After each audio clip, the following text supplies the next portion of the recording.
அனைவருக்கும் வணக்கம். தொடர்ந்து ஆதரவளித்த ஒரு அனைத்து அன்புள்ளங்களுக்கும் மிக்க நன்றி.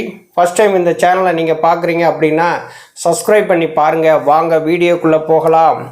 எடப்பாடி பழனிசாமிக்கு எதிராக விருதுநகர் மாவட்டம் சாத்தூர் பக்கத்தில் இருக்கிற வெம்பக்கோட்டையில் எடப்பாடி பழனிசாமி என்னென்ன துரோகங்கள்லாம் செஞ்சுருக்கிறாரோ அதை பூரா பட்டியலிட்டு ஒரு நோட்டீஸை அடித்து ஒட்டிட்டாங்க.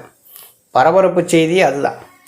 எல்லாரும் பார்க்குறவங்களுக்கு அப்படி என்னப்பா எடப்பாடி பழனிசாமி துரோகம் பண்ணிட்டார் அப்படின்னு சொல்லி மேலோட்டமாக கடந்து போவாங்க. ஆனால் இவ்வளவு துரோகம் பண்ணியிருக்காங்களா அப்படின்னு சொல்லி நினைக்கிற அளவுக்கு அந்த நோட்டீஸில் அடித்து ஒட்டியிருக்கிறாங்க. எடப்பாடி பழனிசாமி அப்படி என்ன துரோகம் பண்ணிட்டார் அப்படிங்கிறத நம்ம பார்க்கணும் இல்லையா? எல்லாரும் துரோகம்னு வந்து சொல்கிறீங்க. இந்த துரோகம் பண்ணியிருக்கிறாரு அப்படின்னு நீங்கள் சொல்லுங்கள் அப்படின்னு சொல்லி நீங்கள் கேட்பீங்க இல்லையா? அதை நோட்டீஸாகவே அடித்து வெம்பக்கோட்டையில் ஒட்டிட்டாங்க. அதில் 2017 முதலமைச்சர் பதவி கொடுத்த திருமதி சசிகலா அவர்களுக்கு துரோகம் நமக்கு நல்லாவே தெரியும். அது சசிகலா அவர்களை காலில் விழுந்து எப்படி போய் அந்த முதலமைச்சர் பதவி வாங்கினார்னு நமக்கு வந்து நல்லாவே தெரியும். அந்த முதலமைச்சர் பதவி கொடுத்த சசிகலா அவர்களே வந்து ஏளனமாக விமர்சனம் பண்ணவர் தான் எடப்பாடி பழனிசாமி. 2018 டிடிவி தினகரன் அவர்களுக்கு வந்து துரோகம். இன்றைக்கி இவர் தான் வந்து எங்களுடைய பொதுச் செயலாளர் அப்படின்னு சொல்லி அவர் தொப்பி சின்னத்துக்கு ஆர்கே நகர் இடைத்தேர்தலில் வாக்கு சேகரித்தவர் இதே எடப்பாடி பழனிசாமி. இவர் கட்சிக்குள்ளே இருந்தால் நம்ம வந்து பொதுச் செயலாளர் வர முடியாதுன்னு அன்னைக்கே திட்டம் தீட்டி அதற்கான வேலைகளை செஞ்சவர் தான் எடப்பாடி பழனிசாமி. அந்த 2018 துணை பொதுச் செயலாளராக இருந்த டிடிவி தினகரனுக்கு துரோகம் அப்படின்னு சொல்லி போட்டிருக்காங்க. 2021 சட்டமன்ற தேர்தலின் போது பாட்டாளி மக்கள் கட்சிக்கு துரோகம் அப்படின்னு சொல்லி போட்டிருக்காங்க. 2021 சட்டசபை தேர்தலில் பார்த்திங்கன்னா 10.5% இடஒதுக்கீடு கொடுத்தா உங்களோட நாங்கள் கூட்டணிக்கு வருவோம் அப்படின்னு சொல்லி பாட்டாளி மக்கள் கட்சி சொல்ல, எடப்பாடி பழனிசாமி அவர் நிற்கக்கூடிய எடப்பாடி தொகுதியில் ஜெயிக்கணும்னா பாட்டாளி மக்கள் கட்சியை தயவு வேணும் அப்படின்னு நினச்சி தென் மாவட்டங்களில் இருக்கக்கூடிய 105 ஜாதிகளை வந்து புறக்கணிச்சிட்டு அவங்களுக்கு துரோகம் பண்ணிவிட்டு அந்த 10.5% இடஒதுக்கீடை பாட்டாளி மக்கள் கட்சிக்கு வந்து கொடுத்தாங்க. அது கடைசி நேரத்தில் கொடுத்தா பயன்படுத்த முடியாது, அந்த இடஒதுக்கீட்டை பயன்படுத்த முடியாதுன்னு தெரிஞ்சுமே பாட்டாளி மக்கள் கட்சிக்கு துரோகம் பண்ணியிருக்காரு. 2021 சட்டசபை தேர்தல் நடந்தது. அதற்கு பின்னாடி வந்து ஒற்றை தலைமைக்கு ஆசைப்பட்டு எடப்பாடி பழனிசாமி என்ன பண்ணார்? பொதுச் செயலாளர் பதவியை அபகரிக்க நினச்சார். 2022 ஐயா ஓபிஎஸ் அவர்களுக்கு துரோகம் பண்ணியிருக்காரு எடப்பாடி பழனிசாமி. அது என்ன துரோகம் அப்படின்னு சொல்லி பார்த்தோம்னா, இன்றைக்கி எடப்பாடி பழனிசாமி தமிழ்நாட்டில் ஒரு முதலமைச்சராக இருக்கார் அப்படின்னு சொல்லி நாட்டு மக்களுக்கு தெரியுதுன்னா ஐயா ஓபிஎஸ் அவர்கள் 4.5 ஆண்டு காலம் அந்த ஆட்சியை வந்து காப்பாற்றி கொடுத்தாங்க. இல்லைன்னா எடப்பாடி பழனிசாமி முதலமைச்சராகவே இருக்க முடியாது, அன்றைக்கே வந்து ஆட்சி கவுந்திருக்கும். அம்மா உயிரை கொடுத்து காப்பாற்றின இந்த ஆட்சி வந்து கவிழ்ந்துடக்கூடாது அப்படின்னு சொல்லி ஐயா ஓபிஎஸ் அவர்கள் எடப்பாடி பழனிசாமிக்கு ஆதரவு கொடுத்து 4.5 ஆண்டு காலம் ஆட்சி நடத்த காரணமாக இருந்தாங்க. அப்படிப்பட்ட ஐயா ஓபிஎஸ் அவர்களையே பொதுக்குழுவை கூட்டி கட்சியிலிருந்தே நீக்கினார் எடப்பாடி பழனிசாமி. அதை தான் குறிப்பிட்டிருக்கிறாங்க 2022 ஐயா ஓபிஎஸ் அவர்களுக்கு துரோகம் அப்படின்ட்டு.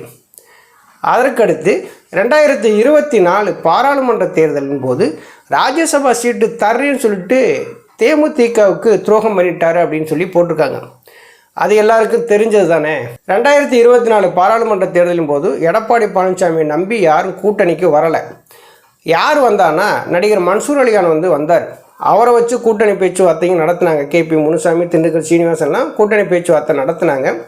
சுமூகமான உறவு வந்து ஏற்படலைன்னு சொல்லி மன்சூர் அலிகான் வந்து ஒரு செய்தியாளர் சந்திப்பில் சொல்லிட்டு போயிட்டார். அதற்கடுத்து அந்த பாராளுமன்ற தேர்தலில் கூட்டணி வச்சது தேமுதிகவுக்கு ஒரு ராஜ்யசபா சீட்டு தரேன்னு சொல்லி தான் வாக்குறுதி வந்து கொடுத்தாங்க. ஆனால் எடப்பாடி பழனிசாமி நாங்கள் அப்படி ஒன்றும் சொல்லலையே அப்படின்னு சொல்லி ஒரு செய்தியாளர் சந்திப்பில் சொல்லிட்டார். இதைத்தான் அதில் குறிப்பிட்டிருக்கிறாங்க. 2024 ஒரு எம்பி நாங்கள் தர்றோம்னு சொல்லி தேமுதிகவுக்கு துரோகம் பண்ணார். அதற்கடுத்து பார்த்திங்கன்னா 2025 எடப்பாடி பழனிசாமி யாருக்கு துரோகம் பண்ணியிருக்கிறாரு? கட்சியினுடைய மூத்த முன்னோடியாக இருக்கக்கூடிய செங்கோட்டையன் அவர்களுக்கு துரோகம் பண்ணியிருக்கிறார். புரட்சி தலைவி அம்மா அவர்கள் வந்து சட்டசபைக்குள்ளே சொன்னாங்க, எனக்கு பின்னாலும் இந்த அதிமுகங்கிற பேரியக்கம் 100 ஆண்டு காலம் மக்களுக்காகவே இயங்கும் அப்படின்னு சொன்னாங்க. அப்படிப்பட்ட இயக்கம் வந்து சிதைந்து கிடக்கிறது, பிரிந்து கிடக்கிறது. அவங்கள எல்லாம் ஒருங்கிணைத்து தேர்தலை சந்தித்து நம்ம அம்மானுடைய ஆட்சி கொண்டு வரணும் அப்படின்னு சொல்லி செங்கோட்டையன் அவர்கள் வந்து ஒரு செய்தியாளர் சந்திப்பு நடத்தினாங்க. உடனே எடப்பாடி பழனிசாமி செங்கோட்டையன் அவர்கள் மீது நடவடிக்கை எடுத்து மாவட்ட செயலாளர், அமைப்பு செயலாளர் பொறுப்பிலிருந்து நீக்கிறார். இப்போ 2025 செங்கோட்டையன் அவர்களுக்கு துரோகம், 2026 யாருக்கு துரோகம் பண்ண போகிறார் அப்படின்னு சொல்லி கேள்வி கேட்டு தான் அந்த நோட்டீஸ் அடித்து ஒட்டியிருக்கிறாங்க. இன்னும் ஒரு சில இதை வந்து அந்த நோட்டீஸில் விட்டுட்டாங்க போல், அதை அடித்தா பெருசாக வருமோ அப்படின்னு சொல்லி விட்டுட்டாங்களோ என்னமோ தெரியல. 2017 திருமதி சசிகலா அவர்களுக்கு துரோகம், 2018 டிடிவி தினகரன் அவர்களுக்கு துரோகம், 2021 பாட்டாளி மக்கள் கட்சிக்கு துரோகம், 2022 ஐயா ஓபிஎஸ் அவர்களுக்கு துரோகம், 2024 தேமுதிகவுக்கு துரோகம், 2025 செங்கோட்டையன் அவர்களுக்கு துரோகம். இன்னும் நிறைய இருக்குது, துரோகப்பட்டியலாம் நிறைய இருக்குது. அதை வந்து அந்த நோட்டீஸில் அடிக்காமல் போயிட்டாங்க போல். புரட்சி தலைவர் எம்ஜிஆர் அவர்களுக்கு துரோகம், புரட்சி தலைவி அம்மா அவர்களுக்கு துரோகம், தொண்டர்களுக்கு துரோகம். ஆக மொத்தம் 2026 எடப்பாடி பழனிசாமி மொத்தமாக சேர்ந்து பொதுமக்களுக்கு தான் துரோகம் பண்ண போகிறார். இப்போ ஒரு பொய்யான தகவல்களை நான் தான் பொதுச் செயலாளர், என்கிட்ட தான் கட்சி கொடி சின்னம் இருக்குன்னு சொல்லி இன்றைக்கி மக்களை ஏமாற்றிக்கிட்டு இருக்காரு எடப்பாடி பழனிசாமி. அவரை நம்பி கட்சி கிடையாது, அவரை நம்பி மக்கள் யாரும் ஓட்டு போடவும் மாட்டாங்க. எடப்பாடி பழனிசாமியுடைய தலைமை சரியில்லை அப்படிங்கிறத மக்கள் உணர ஆரம்பிச்சிட்டாங்க. இருந்தாலும் மக்களை எப்படியாவது வந்து மனசை மாற்றி நம்ம வந்து ஓட்டு போட வச்சிடணும்னு சொல்லி எடப்பாடி பழனிசாமி நினைக்கிறாரு. தப்பித்தவறி ஓட்டு போட்டாங்கன்னா ஓட்டு போட்ட மக்களுக்கே எடப்பாடி பழனிசாமி துரோகம் பண்ணுவார். கண்டிப்பாக நடக்கும். நன்றி, வணக்கம்.